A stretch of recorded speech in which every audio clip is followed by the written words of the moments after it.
Have you ever considered why you don't hear from God the way everyone else does, or the way other people do, especially those that you respect?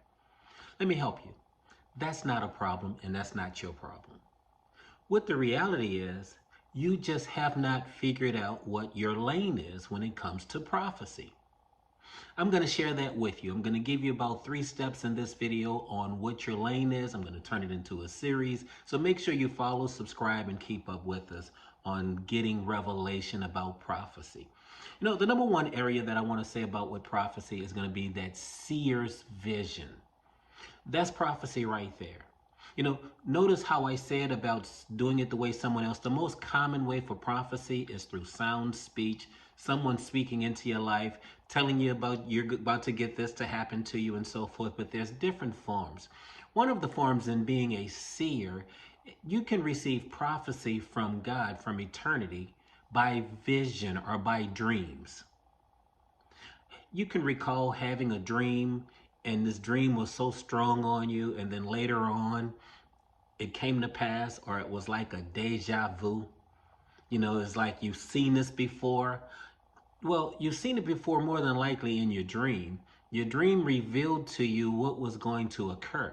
The problem a lot of times is that we just don't pay attention to that. Now that I'm understanding prophecies, trust me, I pay attention to almost every dream that I have. I dissect it. I try to get an understanding of it. And the more deeper I get, the more crazier it gets. But it prepares me for difficult situations, prepares me for fear, anxiety, stress, all these type of things.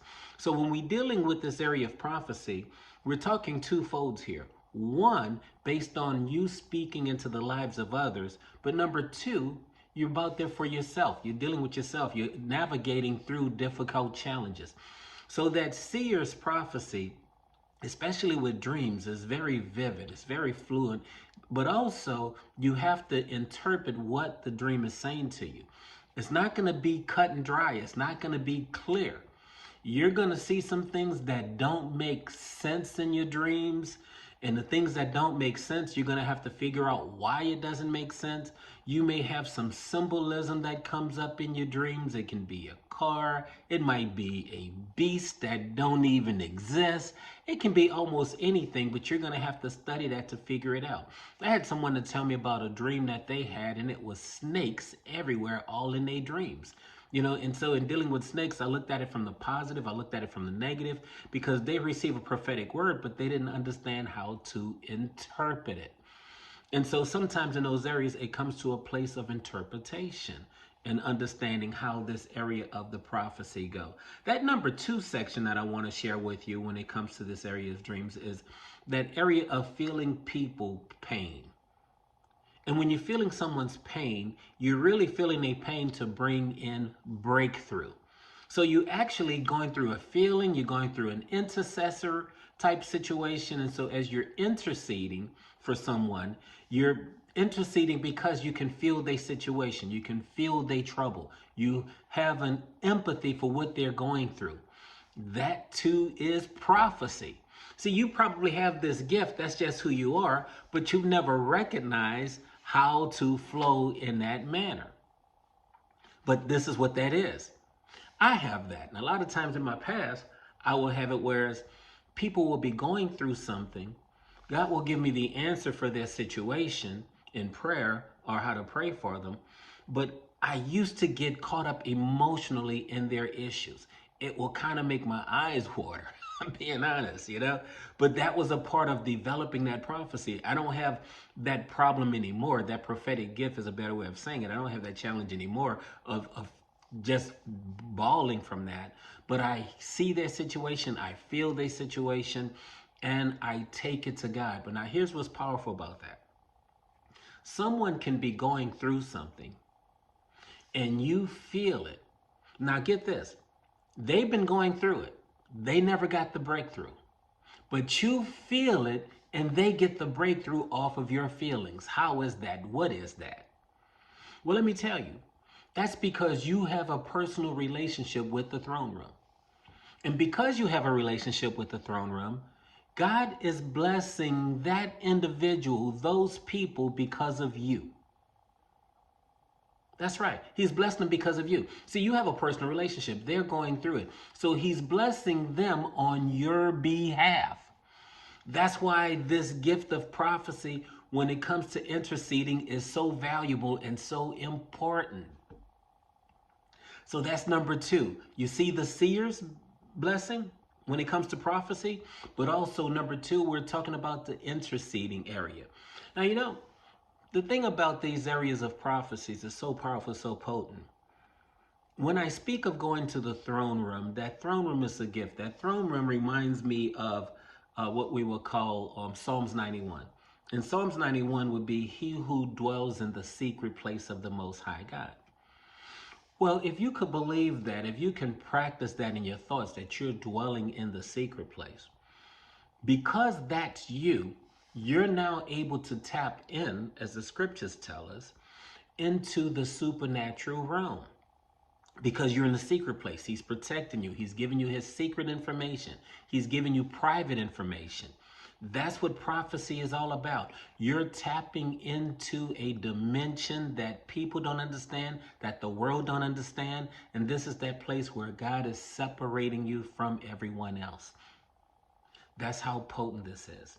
One can chase 1,000, two can chase 10,000, but with this amazing blessing, you're on your own, can do what two can, and even then some. And that comes from the words of Christ when he says, greater works than these will you do. That's how potent this is.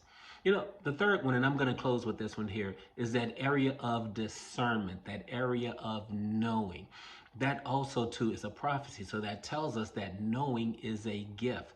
That seer is a gift. He's given you the ability to see in the spirit, to see in dreams.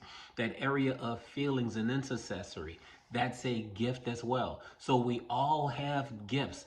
But that area of discernment, that area of knowledge, is like a knowing.